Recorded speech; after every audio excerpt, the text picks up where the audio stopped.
재미있고 흥미진진한 내용이 기록되어 있습니다. 이스라엘 백성들이 아이성을 정복해 가는 과정인데요. 단순하게 여러분 이 여호수아가 가나안 정복 이야기잖아요. 그런데 실제 가나안 정복 이야기는 조금 나와요. 이 여호수아는 어떤 내용이냐면 하나님의 약속이 성취된다는 내용입니다. 하나님의 약속이 성취된다. 아브라함에게 약속하셨고 또 애굽에서 종로로 탈 때에 이스라엘 백성들에게 약속하신 그 약속이 성취된다는 것을 강조하는 것이 여호수아예요. 그래서 그 약속이 어떻게 성취되는지를 설명을 하는데 대표적인 예가 여리고성과 아이성입니다. 그러니까 여러분들이 하나님의 약속이 우리 안에 성취될 때에 어떻게 해야 성취가 되는지. 대부분의 우리의 마음은 이러잖아요. 큰 장벽을 만나면 두렵죠. 그렇죠? 내가 이것을 해결할 능력이 없다라고 느끼면 두렵습니다. 이 두려움이 우리로 하여금 어떻게 만드냐면 인간적인 해결책을 찾게 만들어요. 이 두려움이 하나님을 의지하지 못하게 만들고 인간적인 해결책을 찾게 만든단 말이에요. 그런데 하나님께서는 이스라엘 백성들에게 그들이 정복할 수 없는 여리고성을 향하여 철저하게 하나님 말씀에 순종하게 만듭니다. 하나님 말씀대로 순종할 때 여리고성이 무너지는 걸 경험시켜요. 반면에 아이성은 어떻습니까? 많이 가지도 말고 한 2, 3천 명 보냅시다. 이렇게 아주 만만하게 해봤어요. 여러분 군사가 60만 명이었어요. 군사가 60만 명. 군사가 60만 명인데 한 2, 3천 명만 보내져요. 그러면 아이성은 굉장히 작은 거죠. 그래서 이거는 굳이 기도하지 않아도 이거는 그냥 우리의 보통 능력으로 해결할 수 있어. 그런데 그 보잘것없는 그 일 때문에 철저하게 깨지는 걸 경험한단 말이에요. 이스라엘 백성들은요.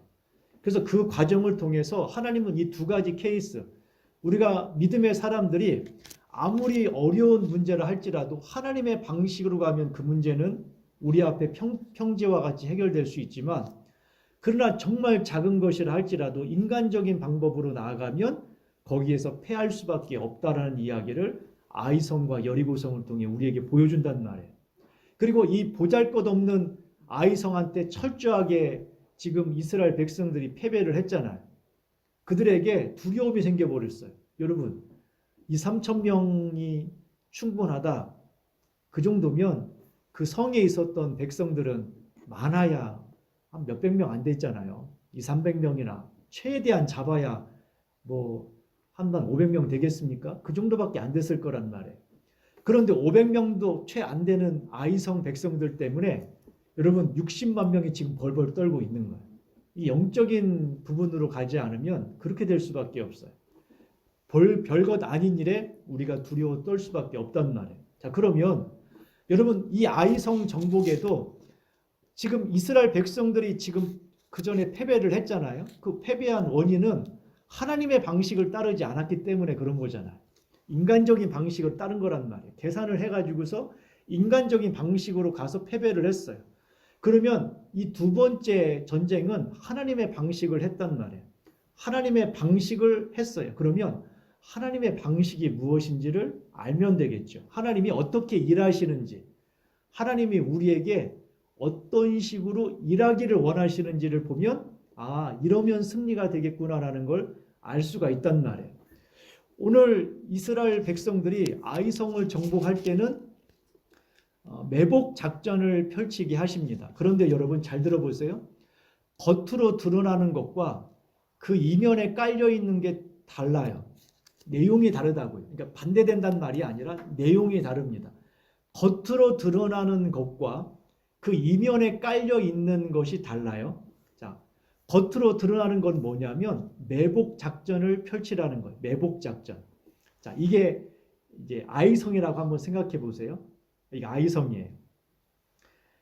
요단강을 지나서 길갈에 지금 이스라엘 백성들이 있어요. 아이성에 이제 정복을 하러 가죠. 자, 이쪽은 동쪽입니다. 동쪽에서 어디로 가야 되냐면 서쪽으로 가야 돼요. 자, 동쪽에서 서쪽으로 가는 길은 그래도 높은 아이성이 높긴 하지만 그래도 평지에 가까워요. 그래도 그나마 다른 지역에 비하면.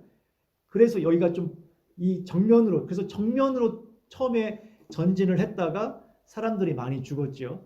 자, 두 번째 전략에서 하나님께서 쓰시는 방법은 뭐냐면 매복을 하라는 거예요. 매복을 하는데 첫 번째 어떻게 하냐면 3만 명을 뽑아라. 자, 60만 명이 다 움직여야 됩니다. 60만 명이 다 움직이는데 3만 명을 뽑아서 밤에 몰래 숨어 있어라. 반대쪽에 숨어 있으라는 거예요.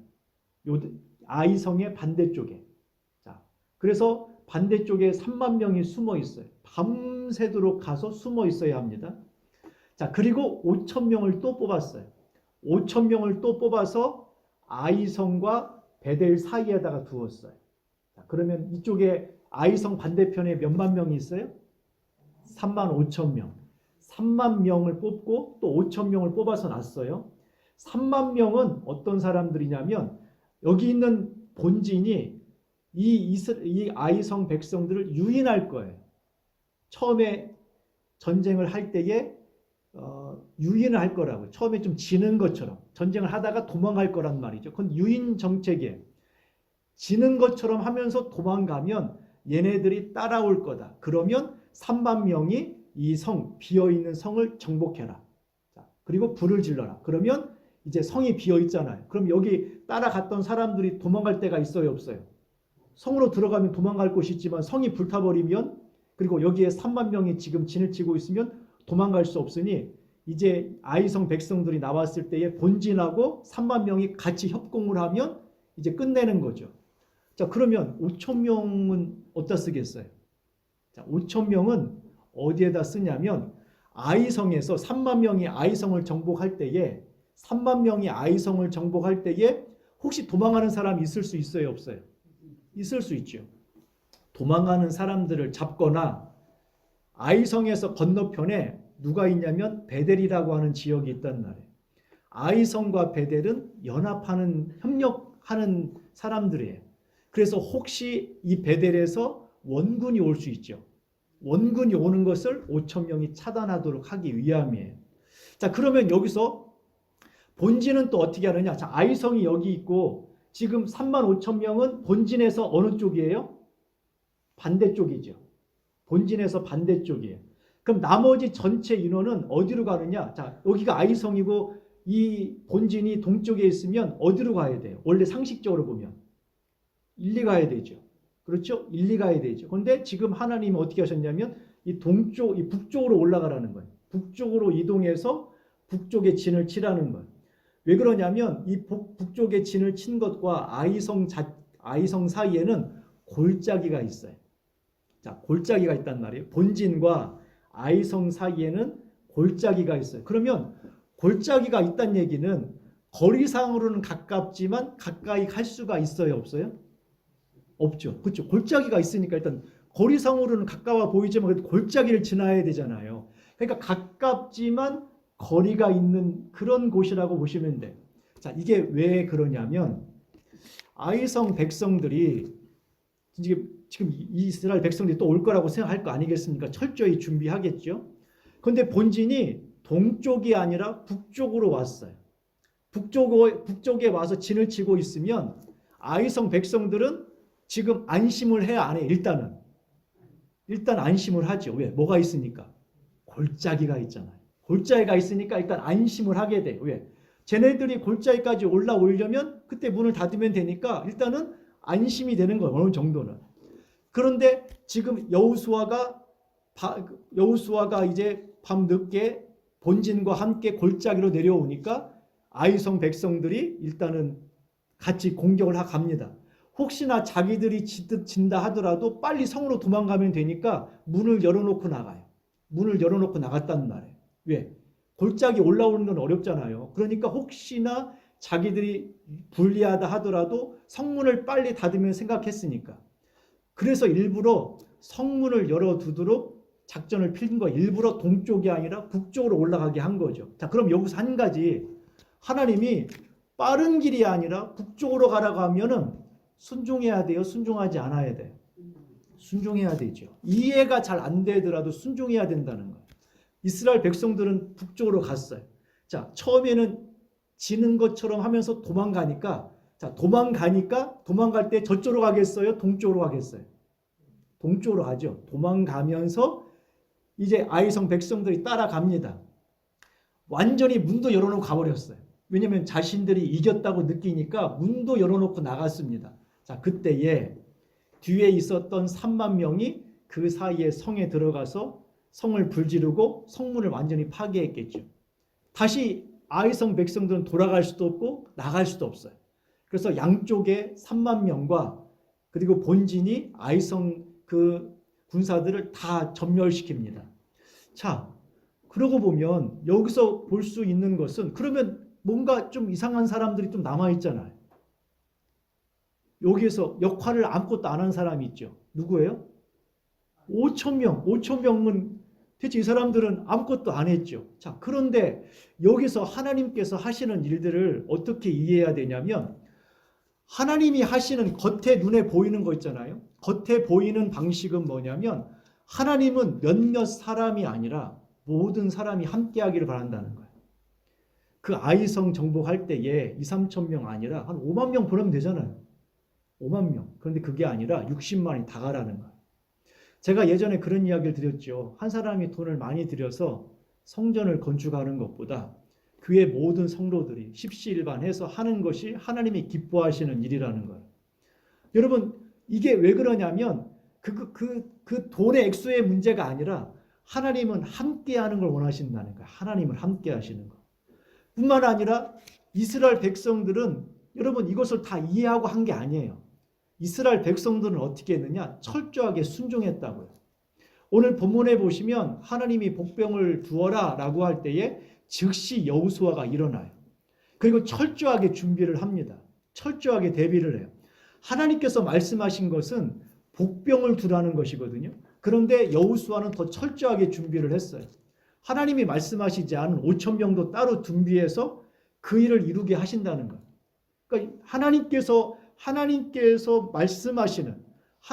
말씀하시는 걸 따를 뿐만 아니라 그 말씀을 더 철저하게 지키려고 행했다라는 거죠. 그럼 승리의 비결은 뭐냐? 승리의 비결은 뭐냐면 우리가 함께할 때 승리할 수 있다라는 거예요. 함께할 때. 우리가 함께할 때. 몇몇 사람이 아니라 함께할 때. 모두가 다 함께할 때. 여러분 여리고성과 아이성에서 그 사실을 하나님은 철저하게 가르쳐 주셨어요. 여리고성에서 아간이 실패했잖아요. 그가 욕심을 이기지 못한 채 죄를 범했죠. 아간 한 명의 죄이잖아요. 아간 한 사람의 잘못이죠. 다른 사람은 알지 못했어요. 여러분 60만 명 남자 중에 전쟁에 나갔던 60만 명 중에 한 명이 잘못한 거예요. 근데 하나님은 어떻게 보셨죠? 60만 명 전체, 아니 이스라엘 전체의 죄로 보았단 말이에요. 그러면 여러분 이렇게 생각해 보면 하나님은 우리가 하나 되기를 원하시는 거예요. 하나. 한 공동체, 한 사람. 그래서 지금 나 혼자가 아니라 우리라는 개념을 가지고 싸워야 이길 수 있는 거예요. 하나님의 나라는 그렇게 이기는 나라라는 거예요.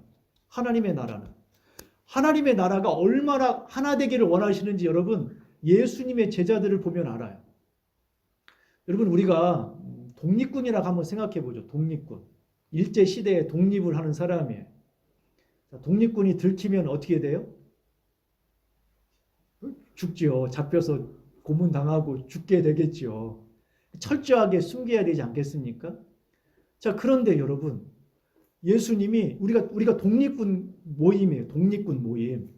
그런데 일본 순사를 우리 하나님 예수님께서 우리 교회에 오게 하신다. 그러면 받아들이기가 쉬워요? 안 쉬워요?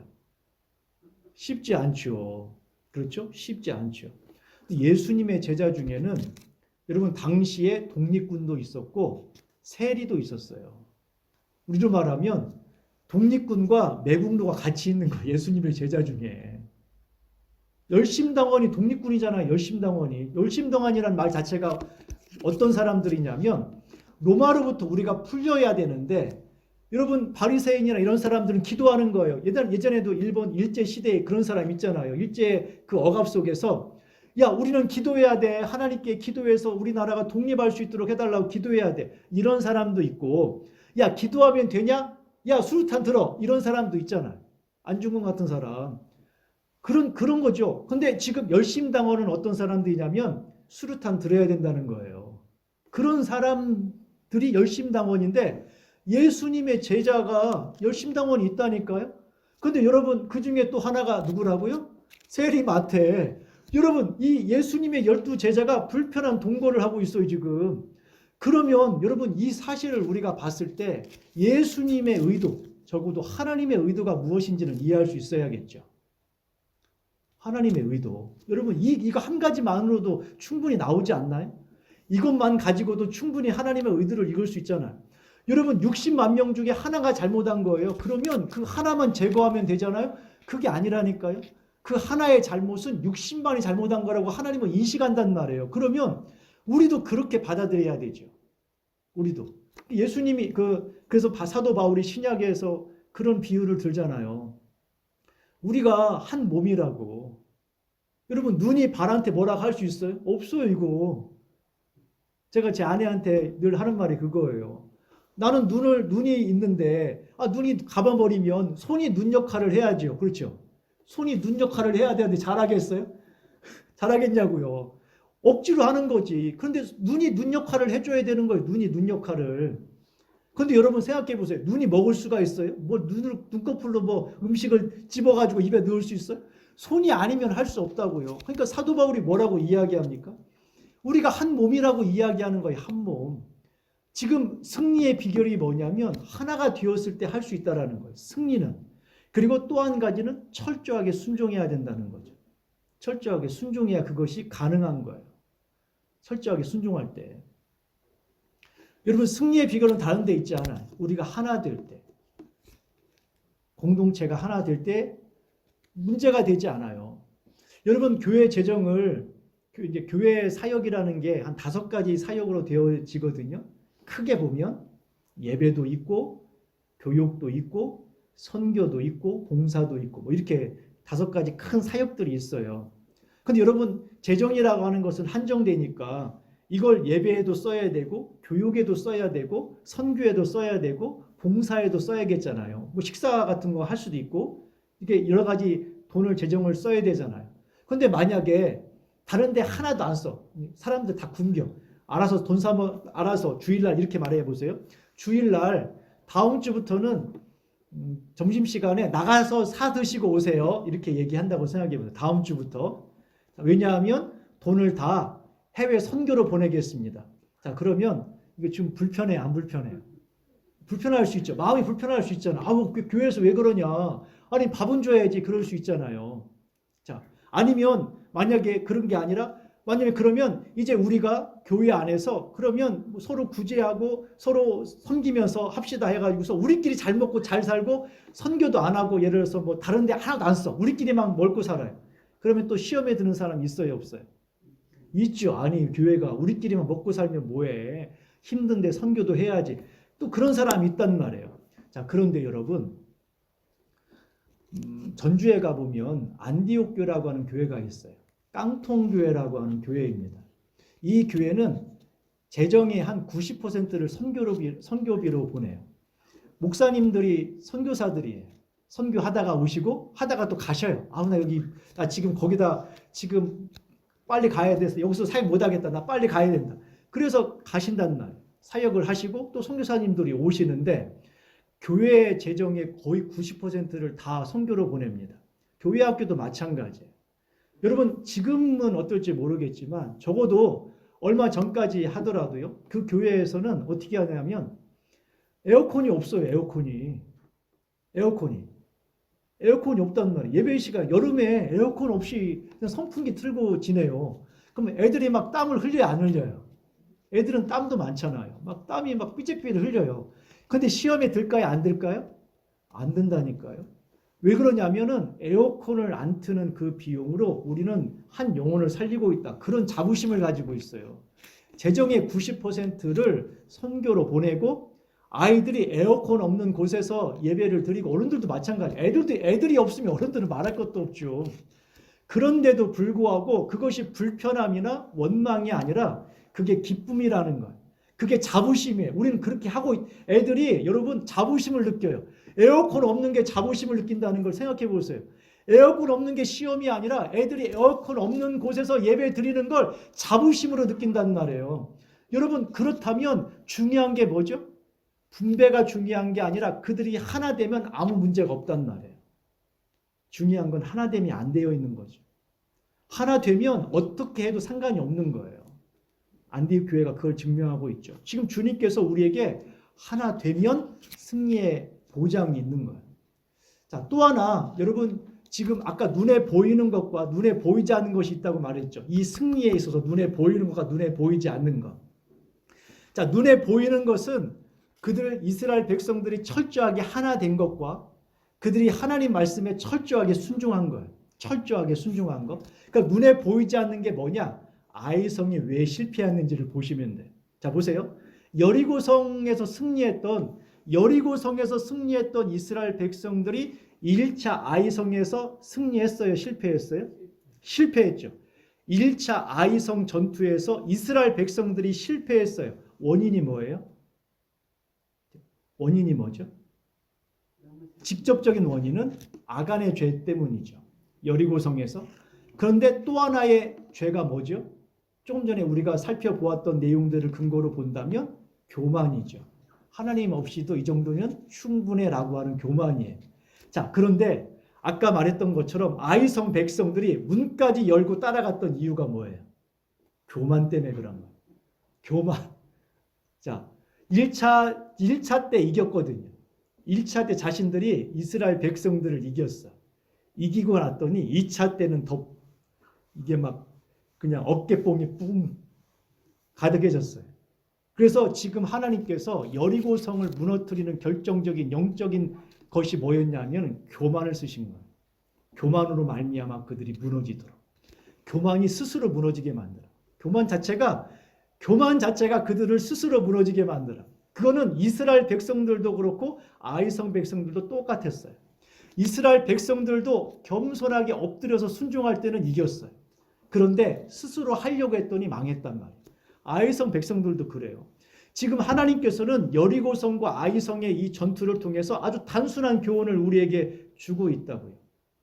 우리가 겸손하게 하나님 말씀 앞에 겸손함으로 순종해 나가면 그게 아무리 어려운 길이라 할지라도 승리할 수가 있고, 하나님이 아니라 스스로 자만해서 자신의 인간적인 판단을 해서 따라가다 보면 그 끝은 망할 수밖에 없다는 이야기를 지금 이 두 사건을 통해서 우리에게 보여주고 있다고요.